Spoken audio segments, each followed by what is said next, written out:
Hello everyone, welcome to Rice in the Hills। आज हम लोग एक ज्वलंत मुद्दे पर विचार करेंगे। गलवान घाटी में भारत और चीनी सैनिकों के बीच में टकराव, उससे उत्पन्न हुआ संकट और बना हुआ गतिरोध। हम लोग चर्चा करेंगे संक्षेप में कि ये घटना क्या है, इस घटना के संभावित कारण क्या है, भारत के सामने में क्या विकल्प हैं और भारत को कौन से तात्कालिक कदम उठाने चाहिए इस चीनी संकट का सामना करने के लिए। तो आइए हम लोग चर्चा की शुरुआत करते हैं। सबसे पहले संक्षेप में ये घटना क्या है। भारत और चीन के बीच लंबी वास्तविक नियंत्रण रेखा पर पिछले 45 सालों में एक असहज शांति बनी रही है। छुटपुट घटनाएं लगातार चलती रही, लेकिन 45 सालों में पहली बार भारत और चीनी सैनिकों के बीच में इतनी गंभीर मुठभेड़ हुई, जिसमें कई भारतीय सैनिक और एक वरिष्ठ भारतीय सैनिक अधिकारी की मौत हुई। अपुष्ट सूत्रों के अनुसार ऐसा इसलिए कि चीन ने अपने तरफ हुए नुकसान के बारे में कोई भी आधिकारिक टिप्पणी नहीं की है, न जानकारी दी। स्रोत के अनुसार, सूत्रों के अनुसार ऐसा माना जा रहा है कि अनेक चीनी सैनिक और अधिकारी भी इस मुठभेड़ में शामिल हुए। इस मुठभेड़ में धक्का मुक्की, हाथापाई हुई है। किसी अस्त्र शस्त्र का कोई प्रयोग नहीं हुआ है, एक गोली भी नहीं चली। संक्षेप में यही घटना है। आइए अब हम लोग विचार करते हैं कि संभावित कारण क्या है इस घटना के। आखिर चीन की तरफ से ऐसी आक्रामक कार्रवाई इस समय ही क्यों की गई, जब पूरी दुनिया कोविड-19 वैश्विक महामारी के अभूतपूर्व संकट का सामना कर रही है। तो कोविड-19 के महामारी के समय वास्तविक नियंत्रण रेखा पर चीन के द्वारा यह संकट इसी समय क्यों खड़ा किया गया?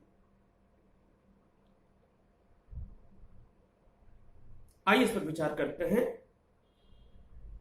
इसके संभावित कारण क्या हो सकते हैं? यह कारण चीनी मामलों के जानकार, चीनी व्यवहार के जानकार और विशेषज्ञों की राय पर आधारित है। चीन गलवान घाटी में कुछ इलाकों पर अपने जिद भरे दावे कर रहा है, हठी दावे कर रहा है। assertive claim, which is known as assertive claim। ऐसा प्रतीत होता है कि चीन भारत को उसकी सैनिक दुर्बलता, उसकी रणनीतिक दुर्बलता और राजनीतिक दुर्बलता की याद दिलाना चाहता है। जैसा कि हम सभी लोग जानते हैं कि 1962 के युद्ध के ठीक पहले भी भारत और चीन के बीच गलवान घाटी में ही झड़प और मुठभेड़ हुई थी और कुछ दिनों के शांति के बाद 1962 के भारत और चीन युद्ध की शुरुआत हुई थी। इसमें भारत की एक ऐतिहासिक सैनिक पराजय हुई थी। अतः गलवान घाटी में चीनी आक्रामकता और जिद भरे दावे एक तरह से प्रतीत होते हैं कि चीन भारत को 1962 के शर्मनाक सैनिक पराजय की याद दिला करके एक मनोवैज्ञानिक दबाव बनाना चाहता है। भारत चीनी आक्रामकता को भारत के ऊपर एक मनोवैज्ञानिक दबाव बनाने के प्रयास के तौर पर देखा जाना चाहिए। गलवान घाटी में चीनी आक्रामकता भारत के लिए एक चेतावनी भी हो सकती है कि भारत कोरोना वायरस की उत्पत्ति, स्रोत और प्रसार के स्वतंत्र जांच के लिए जो वैश्विक कूटनीतिक अभियान चल रहा है उसका हिस्सा न बने। चीन भारत को अपने कूटनीतिक पक्ष, अपने आधिकारिक पक्ष का पालन करने, अपनी बात को मानने के लिए बाध्य करने के लिए भी चीन के इस कदम के तौर पर देखा जाता है। इस आक्रामकता के द्वारा चीन अपने पड़ोसी देशों को भी एक कड़ा संदेश देना चाहता है। ऐसा प्रतीत होता है, ऐसा लगता है कि एशिया में शक्ति की जो लगाम है वह चीन के हाथ में है, भारत के हाथ में नहीं।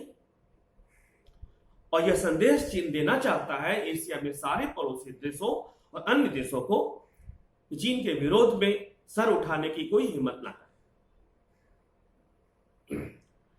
अब प्रश्न सामने में हमारे हैं, यह सवाल है कि भारत के सामने में कौन से विकल्प हैं चीनी आक्रामकता का सामना करने के लिए, इसका जवाब देने के लिए भारत के सामने में कौन कौन से विकल्प हैं। भारत के सामने में अनेक राजनयिक विकल्प हैं, अनेक व्यापारिक विकल्प हैं और सैनिक विकल्प हैं। गलवान घाटी में चीन द्वारा संकट खड़ा कर दिए जाने, गतिरोध बने रहने का सामना करने के लिए। तो आइए इस पर संक्षेप में विचार करते हैं। भारत को अपने सर्वोच्च राष्ट्रीय हितों को ध्यान में रखते हुए और चीन के साथ शक्ति का संतुलन स्थापित करने के लिए अनेक राजनयिक विकल्प और अवसर हैं। भारत अनेक जवाबी कदम उठाने के लिए भी स्वतंत्र है। भारत वो सारे कदम उठा सकता है या भारत को सारे कदम उठाए जाने चाहिए जो चीन को परेशान करने वाले हैं, असहज करने वाले हैं, चीन के लिए मुश्किल खड़े करने वाले हैं। तो आइए उस पर हम लोग एक एक करके संक्षेप में विचार करें। भारत को चीन के द्वारा हांगकांग की स्वायत्तता समाप्त कर देने की आलोचना करनी चाहिए, उसकी निंदा करनी चाहिए। भारत कर सकता है। भारत चीन के हांगकांग में लोकतंत्र विरोधी कार्रवाई की निंदा कर सकता है, करनी चाहिए, आलोचना कर सकता है, करनी चाहिए। भारत हांगकांग में चल रहे लोकतांत्रिक आंदोलन के समर्थन में आधिकारिक बयान जारी कर सकता है, समर्थन दे सकता है। भारत चीन के सिकियान प्रदेश में युगूर अल्पसंख्यक मुस्लिमों के खिलाफ मानव अधिकारों के उल्लंघन की आलोचना कर सकता है, उसकी निंदा कर सकता है। इसके अलावा भारत तिब्बत स्वायत्त